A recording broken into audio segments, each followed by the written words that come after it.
অনেক হুজুর বলে কাজা বলতে কোনো নামাজ নাই, এটা কেন বলে?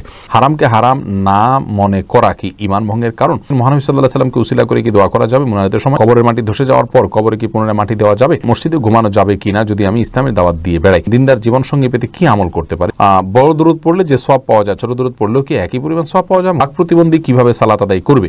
লেখাপড়া ভালো করা ও স্মরণ শক্তি বৃদ্ধি করার জন্য কোন আমল বেশি কার্যকর? ছোট বাচ্চাদের যদি ছবি আঁকার প্রবণতা থাকে তাহলে কি করব? খালি গায়ে ঘুমানো যায় কিনা? কারো জন্মদিনে কি ফেসবুকে পোস্ট করা যাবে? একা একা ফরজ নামাজ পড়লে কি ইকামত দিতে হবে? স্ত্রী মারা গেলে স্বামী গোসল করাতে পারবে কি না? আমি নিষেধ সত্ত্বেও স্ত্রী বাবার বাড়ির জন্য কিছু দিতে পারবে কি না? আমি প্রায় নামাজ পড়ার সময় আওয়াজ করে সূরা তেলাওয়াত করি, এটা সঠিক কিনা? কোন আত্মীয়ের দ্বারা আমার পরিবারের ক্ষতি হলে তার সাথে কথা না বলে ইসলাম কি বলে? মৃত ব্যক্তির জন্য অঝরে কাঁদলে কি সমস্যা হয়? রাব্বি নাম রাখা পাপ হবে কিনা? কপাল কাপড় দিয়ে ঢাকা থাকলে সেজদা হবে কিনা? কিছু টাকা দান করতে চাই, টাকাগুলো কি মাদ্রাসায় দান করবো নাকি মসজিদে দান করবো? বিলম্ব না করে চলুন আমরা চলে যাই আমাদের প্রশ্নোত্তরে সরাসরি। মাহি আইডি থেকে জানতে চেয়েছেন, অনেক হুজুর বলে কাজা বলতে কোনো নামাজ নাই, এটা কেন বলে?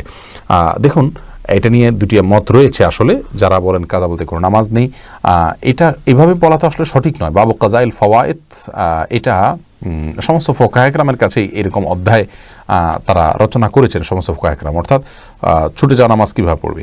তবে হ্যাঁ, অমরই কাজা যেটাকে বলা হয়, জীবনে অনেক নামাজ ছুটে গেছে, সেটা পড়া লাগবে কিনা?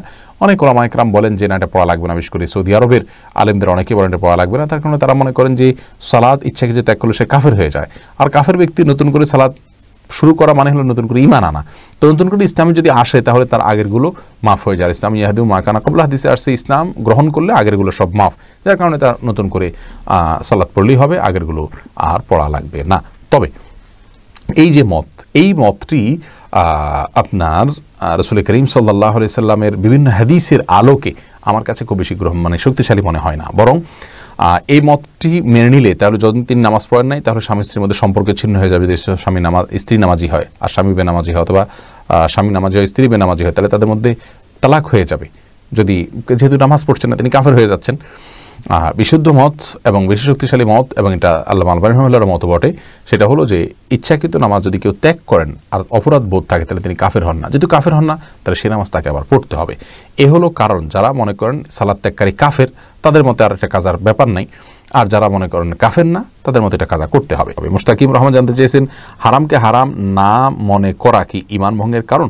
জি, অবশ্যই। ইচ্ছাকৃত যদি হারামকে তোয়াক্কা না করে, কিসের হারাম আবার, এরকম মানসিকতা যদি রাখেন তাহলে সেক্ষেত্রে এটা ঈমান ভঙ্গের কারণ। রাকিবুল হোসেন আপনি জানতেছেন, মহানবী সাল্লাল্লাহু আলাইহি ওয়াসাল্লামকে উসিলা করে কি দোয়া করা যাবে? মুনাজাতের সময় এই নিয়ে ইখতিলাফ রয়েছে ওলামা একরামের মধ্যে। অনেকে এটাকে অনুমোদন করেছেন, অনেকে এটাকে অনুমোদন করেননি। পক্ষ বিপক্ষ বিস্তারিত আলোচনা এবং দালিলিক রয়েছে, আমরা স্বল্প সময় আর বিস্তারিত কথা বলতে পারছি না। মুহাম্মদ ইসলাম জানতে চেয়েছেন, মসজিদে ঘুমানো যাবে কিনা যদি আমি ইসলামের দাওয়াত দিয়ে বেড়াই? মসজিদে প্রয়োজনে ঘুমাতে পারেন, কোনো অসুবিধা নেই। সাহাবা ইকরাম ঘুমিয়েছেন মসজিদে, আসহাবে সুফারা মসজিদে ঘুমিয়েছেন। বিশেষ করে ইতিকাফের যদি নিয়ত থাকে তাহলে তো অবশ্যই মসজিদে ঘুমাতে পারেন, কোনো অসুবিধা নেই। তাসলিমা মারুফা আপনি জানতে চেয়েছেন, দিনদার জীবনসঙ্গী পেতে কি আমল করতে পারি? নিজের সবার আগে দিনদার হতে হবে, আল্লাহর কাছে দোয়া করতে হবে, সূরা ফুরকানের ৭৪ নম্বর আয়াত রব্বানা হাব লানা মিন আজওয়াজিনা শেষ পর্যন্ত এটা পড়তে হবে, এবং সেই সাথে বিচক্ষণতার সাথে সাবধানতার সাথে আপনার ভালো বুদ্ধিমান এবং দূরদৃষ্টি সম্পন্ন মানুষকে দিয়ে আপনার জীবনসঙ্গী নির্বাচনের চেষ্টা করতে হবে। আল্লাহর কাছে সাধারণভাবে দোয়া চালিয়ে যেতে হবে, আল্লাহ যেন সেই তৌফিক আপনাকে দান করেন। আমি অপরাজিতা এই আইডি থেকে আপনি জানতে চেয়েছেন, বড় দরুদ পড়লে যে সওয়াব পাওয়া যায় ছোট দরুদ পড়লেও কি একই পরিমাণ সওয়াব পাওয়া যায়? মোটেও না। নিশ্চয়ই আপনার একজন ঈমানদার যিনি ১.৫ মিনিট ব্যয় করেছেন নবী সাল্লাল্লাহু আলাইহি ওয়াসাল্লামের দোয়ার জন্য, আরেকজন ১০ সেকেন্ড ব্যয় করেছেন, দুইটা কোনোদিন সমান হবে না। যিনি বেশি সময় ব্যয় করেছেন, বেশি পরিশ্রম দিয়েছেন এবং বেশি বড় দোয়া নবী সাল্লাল্লাহু আলাইহি ওয়াসাল্লামের জন্য করেছেন, তার জন্য সব বেশি হবে। নিশাত বিনতে জামান আপনি জানতে চেয়েছেন, বাক প্রতিবন্ধী কিভাবে সালাত আদায় করবে? সে মনে মনে পাঠ করবে, তার যেভাবে শেখার পদ্ধতি আছে সেই পদ্ধতিতে তিনি শিখে সালাত আদায় করবেন, আর স্বাভাবিকভাবে রুকু সিজদা দাঁড়ানো সালাম এগুলো করবেন, বাস তাতেই তার ফরজের দায় মুক্ত হবেন। আসিফ আহমদ জানতে চেয়েছেন, লেখাপড়া ভালো করা ও স্মরণ শক্তি বৃদ্ধি করার জন্য কোন আমল বেশি কার্যকর? দেখুন, লেখাপড়া ভালো করা এবং স্মরণ শক্তি বৃদ্ধি করার জন্য বিশেষ কোনো আমলের কথা কোন হাদিসে বলা হয়নি যে নির্দিষ্ট করে এই আমলটাই আমাকে করতে হবে। তবে আপনি এটার জন্য ১ নম্বর কাজ হলো গুনাহ থেকে বেঁচে থাকার চেষ্টা করবেন, এবং জাগতিক যে ইয়েগুলো আছে, আমাদের বিভিন্ন রকমের রিলেশনগুলো আছে, সেগুলো থেকে যত বেশি আপনি কমায় নিয়ে আসতে পারবেন ততই ইনশাআল্লাহ আপনার জন্য সহজ হবে। আর স্বাভাবিকভাবে আল্লাহর কাছে দোয়াও করবেন। সাদিয়া সরকার জানতে চেয়েছেন, ছোট বাচ্চাদের যদি ছবি আঁকার প্রবণতা থাকে তাহলে কি করব? ভালো ছবি আঁকাবেন। প্রাণী ছাড়া অন্যান্য বিভিন্ন আপনার প্রাকৃতিক দৃশ্য আছে, সেগুলোর ছবি আঁকানোর দিকে তাকে ঝোঁকাবেন। মোহাম্মদ নুরুন নবী জানতে চেয়েছেন, খালি গায়ে ঘুমানো যায় কিনা? যাবে, কোনো অসুবিধা নেই। মুসলিম জীবন আইডি থেকে জানতে চেয়েছেন, কারো জন্মদিনে কি ফেসবুকে পোস্ট করা যাবে?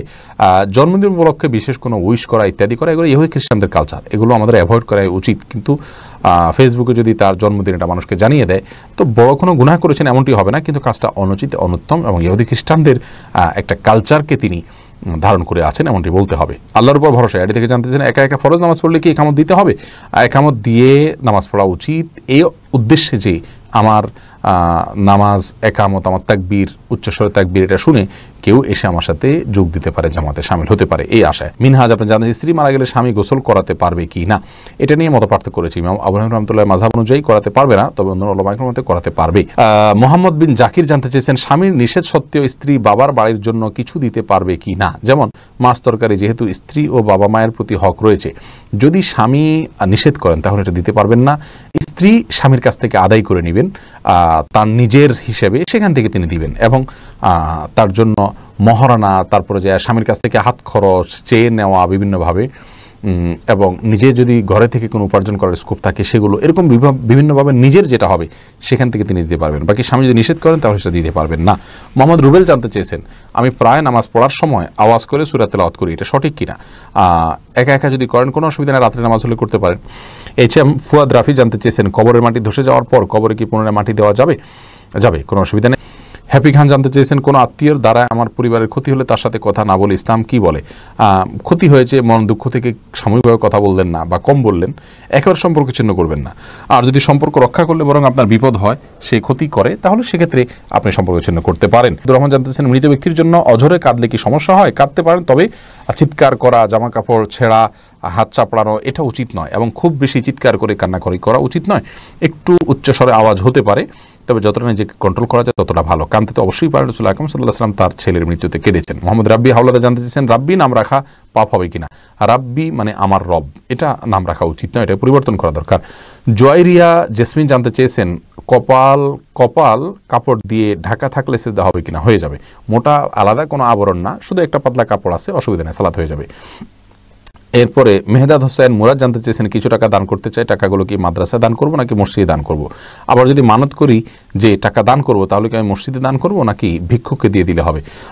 দেখুন, আপনি টাকা দিবেন এটা নিয়ত করলে গরিব অভাবীকে দিবেন, আর মসজিদ বা মাদ্রাসা যেখানে বেশি প্রয়োজন আপনার আশেপাশে সেই জায়গাতে আপনি দান করবেন। নির্দিষ্ট করে কোনো কথা নেই যে মসজিদে দিলে বেশি সওয়াব হবে, মাদ্রাসা দিলে সওয়াব কম হবে, এমন কোনো কথা নেই।